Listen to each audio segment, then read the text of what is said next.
জয় হে আপন তুমি আর কেহ নও, তুমি প্রাণের প্রাণ। যত সমস্যা আছে গো মোদের, তুমি মূল সমাধান। তুমি শান্তম, তুমি হে শিবম, তুমি অদ্বৈতম, একমেব দ্বিতীয়ম, তুমি প্রভু একমেব দ্বিতীয়ম। শ্রী গুরু সংঘ বাগুইহাটি শাখা সংঘের ৫৪তম বর্ষ মিলন উৎসবে মধ্যাহ্নকালীন সভা শুভ মাতৃসংঘ অধিবেশনে আমরা সমবেত হয়েছি। মঞ্চে আমাদের সকলের পরমারাধ্য শ্রী শ্রী গুরু ভগবানের আতুল চরণ যুগলে আমার ভক্তিপূর্ণ প্রণাম জানাই, শ্রদ্ধা নিবেদন করি আমার সংঘপতিকের উদ্দেশ্যে। আর শ্রী শ্রী দাদা গুরুকে রইল আমার ভক্তিপূর্ণ প্রণাম। অতঃপর সমবেত সকল মায়েদের ও দিদিদের চরণে আমার প্রণাম ও শ্রী গুরু জয় সম্ভাষণ জানাই। আমার প্রিয় ছোট ছোট বোনদের জানাই শুভেচ্ছা, ভালোবাসা, শ্রী গুরু জয় সম্ভাষণ। বাগুইহাটি শাখা সংঘ একটি ঐতিহ্যবাহী গৌরবময় শাখা সংঘ। কারণ এই বাগুইহাটি শাখা সংঘে বহু প্রাচীন এবং প্রবীণ গুরু ভাই বোন রয়েছেন, যারা শ্রী শ্রী গুরু ভগবানের লীলা পার্ষদ ছিলেন স্থূলদেহে কালীন। এবং তৎকালে শ্রী শ্রী গুরু ভগবান এই বাগুইহাটির বহু শিষ্য ভক্তের ঘরে পদার্পণ করেছিলেন। তাই এখানকার মাটিও পবিত্র, কারণ যেখানে আমাদের পরমারাধ্য সদ্গুরু ভগবানের পদার্পণ করেছেন। সেই সমস্ত প্রাচীন প্রবীণ গুরু ভাই বোনরা, যাদের কর্ম উদ্দীপনা, যাদের মহানুভতা, যাদের কর্ম উদ্ধার, যাদের অনুপ্রেরণা,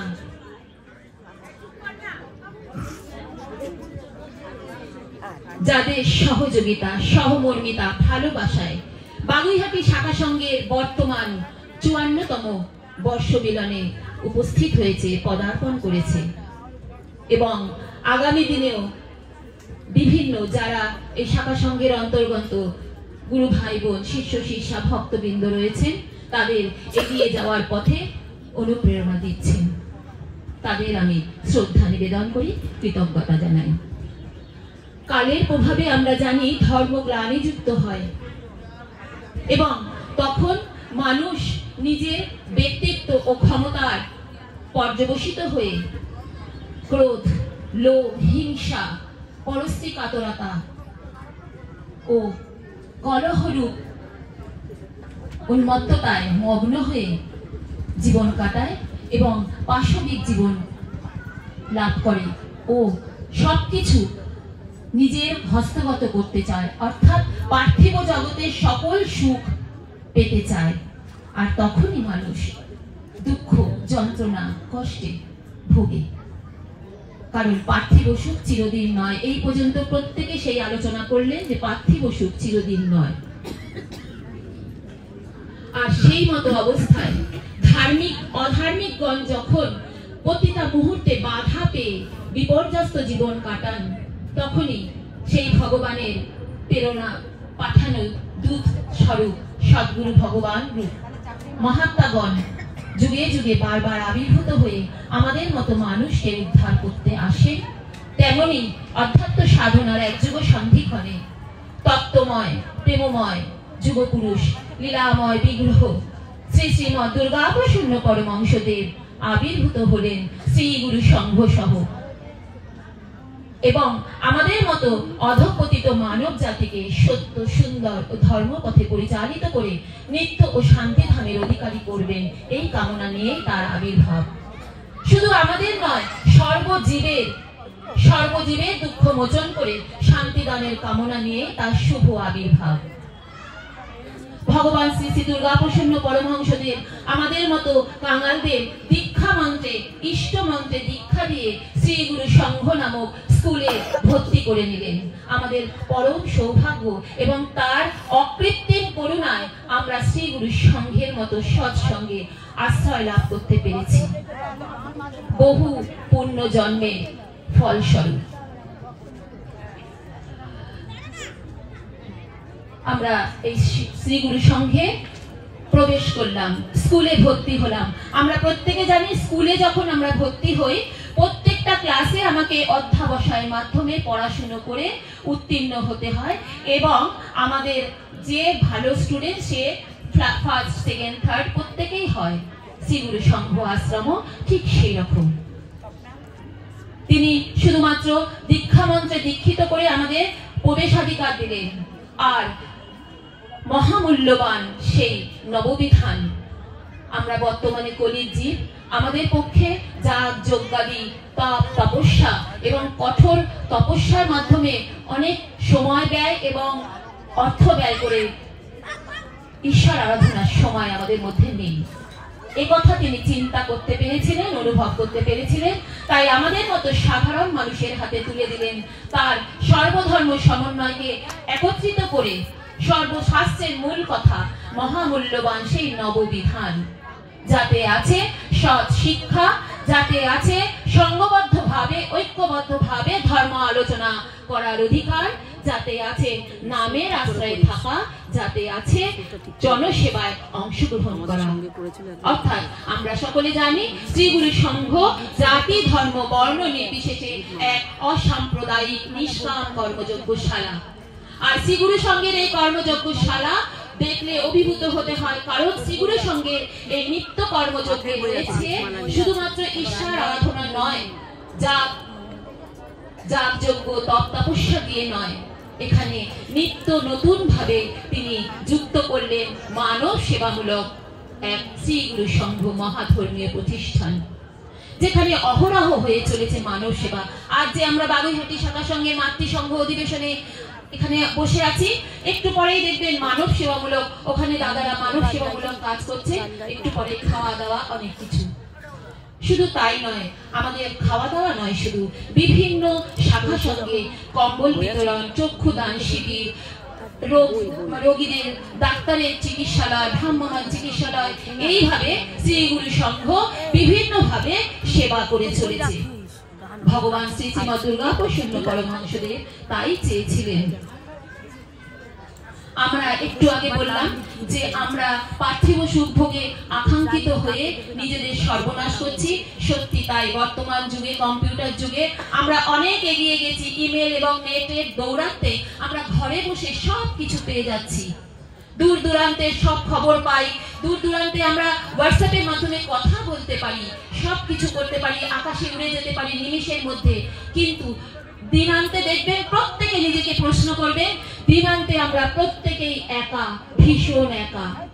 একাকিত্ব যেন আমাদের গ্রাস করতে আসে। কেন?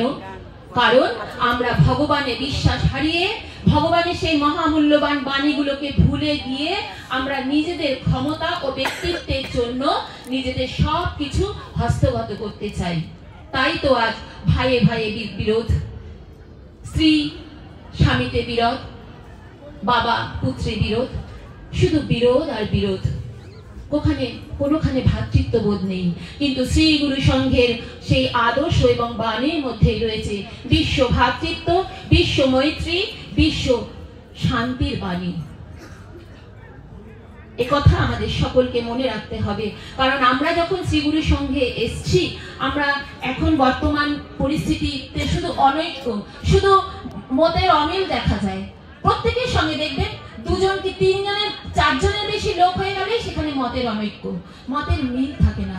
কেন জানেন? আমাদের মধ্যে স্বার্থ ত্যাগের ভূমিকা খুব কম। প্রত্যেকেই আমরা স্বার্থপর, ভীষণভাবে স্বার্থপর, নিজেরা নিজেদেরটুকু পেতে চাই। এই স্বার্থপরের প্রশ্নে আমি একটা কথা বলি, যে আমরা সকলে শ্রী শ্রী ঠাকুরকে ভোগ সাজিয়ে ভোগ দিই। ঠাকুরকে কেন, যার যা গোপাল আছে, লক্ষ্মী আছে, প্রত্যেকে বাড়িতে ভোগ দিই। দেখবেন আমরা এতটাই স্বার্থপর, আমার ছেলে কি ভালোবাসে, আমার মেয়ে কি ভালোবাসে, সেই মিষ্টিটা কিনে এনে আমরা ঠাকুরকে দিই। ঠাকুর যদি খেতেন না, কেউ প্রতিদিন খাবার দিতেন না, ঠাকুরের ভোগ দিতেন না। একদম সর্বন্তকরণে এটি সত্যি, কারণ সেটি একটা খরচার বিষয় হয়ে যেত আমাদের কাছে, প্রতিদিনের খরচা। ঠাকুর এত খায়, আর দেওয়া যাবে না।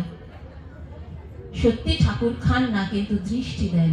এবং যে আমাদের সদ্গুরু ভগবান শ্রী শ্রী মা দুর্গা প্রসন্ন পরমহংসদেব মাতৃরূপেণ সংস্থিতা, কিভাবে আমাদের ঘরে মাতৃরূপেণ মঙ্গল ঘট রূপে আমাদের ঘরে বসে গেলেন গৃহের মঙ্গলের জন্য। তাই প্রত্যেকের কাছে আমি অনুরোধ করব, আমরা যখন শ্রীগুরু সঙ্গে এসেছি, আমাদের সেই সনাতন ধর্মের গীতা, কঠিন কঠিন বড় বড় পাঠ্যপুস্তক আমাদের পড়তে হবে না। যাগ যজ্ঞ কঠিন তপস্যা প্রয়োজন নেই, নিত্যদিন আমাদের ধ্যান জপ প্রয়োজন নেই। শ্রী ঠাকুর যে মহামূল্যবান নববিধান দিলেন, সেই নববিধান ঠিকভাবে পালন করতে পারি। আমরা যেন শ্রী ঠাকুরের সেই বাণী চিরন্তনী প্রত্যেক দিন একটা হলেও পড়ে ঘুমাতে পারি। এইভাবে যদি আমরা নিজেদের জীবন পরিচালিত করি, দেখবেন আমাদের জীবনের প্রতিটি পদক্ষেপে শ্রী ঠাকুরের সেই অনুপ্রেরণা রয়েছে। শ্রী ঠাকুর আমাদের এই কিছুদিন আগে করোনা গেল, আমাদের ঠাকুর 50 বছর আগে এই সমস্ত বাণী দিয়ে দিয়েছেন, ঘোর বিপদ তোমরা তৈরি হও। করোনার সময় তো আমরা বুঝতে পেরেছি যে আমরা প্রত্যেকে কেউ কারণ নয়। আমার যদি করোনা হয়েছে, আমার বোন বা আমার ছেলেও আমাকে দেখেনি, দূর করে সেই আউটিংয়ে যেখানে সরকার রেখেছেন সেখানে পাঠিয়ে দিয়েছেন, তাই তো? তাহলে সেটা দেখেও আমাদের শেখা উচিত আমরা প্রত্যেকে একা এসছি, একা যাব। এই সংসারে শুধুমাত্র আমরা নাটক করছি, যেখানে তার পরিচালনা একমাত্র শ্রী ভগবানের। তার পরিচালিত সংসারে আমরা নাটক করছি মাত্র। তাহলে তার কথা মতো যদি আমরা চলতে পারি, শ্রী ঠাকুর বললেন যে সদ্গুরু ভগবান শ্রীমৎ দুর্গাপ্রসন্ন পরমহংসদেব আমাদের জীবনকে অমৃতময় করে তুলেছেন। আরো অমৃতময় আমাদের হবে যদি তার বাণীগুলোকে সঠিকভাবে আমরা পরিচালিত করতে পারি নিজেদের জীবনে। তিনি বললেন, তিনি আজ লোকচক্ষুর অন্তরালে আছেন, কিন্তু সংঘরূপেণ সংস্থিতা, অর্থাৎ সংঘরূপে তিনি নিত্য বর্তমান, তিনি সব জায়গায় সংঘরূপে রয়েছেন। সংঘরূপী গুরু ভগবানকে সমবেতভাবে আবার প্রণাম জানাই। তিনি বললেন, আমার শ্রীগুরু সংঘকে সেবা করাই হবে আমার স্থূল দেহের সেবা। যে শ্রীগুরু সংঘের সেবা করিবে, শ্রীগুরু সংঘে আত্মনিয়োগ করিয়া চলিতে পারিবে এবং নির্বিচারে আমার আদেশ উপদেশ বাণী পালন করিবে, সেই ভক্ত আমার অন্তরঙ্গ শিষ্য জানিবে এবং আমি তার ইহকাল পরকালের কল্যাণ বিধান করিব। ঘোর পাপাচ্ছন্ন চতুর্দিকে কলিকালে সেই পাপ ভরে গেছে। এখন লোকে পাপ করতে ভয় পায় না, প্রত্যেকে নিজ নিজ ক্ষমতা বলে সেই পাপ পদে এগিয়ে যায়। শ্রী ঠাকুরের সেই মহান বাণী, তোমরা সদাচারী হইয়া সৎ পথে থাকো, পাপ পদে পদক্ষেপ করিও না। বর্তমান কলিযুগে ভগবান আসবেন নাম সংকীর্তনের দ্বারা, যারা তাকে অর্চনা করবে সেই স্থানে তিনি পদার্পণ করবেন এবং সকল ভক্ত শিষ্যকে রক্ষা করবেন। তাহলে আমাদের রক্ষা তিনি গুরু ভগবান বললেন যে কোনো কিছু করতে হবে না, মত প্রদত্ত নববিধান এবং মঙ্গল ঘাটের সেবা মাধ্যমে গৃহে নিত্য শান্তিদান ব্যবস্থা তোমরা নিজেরাই করিতে পারিবে।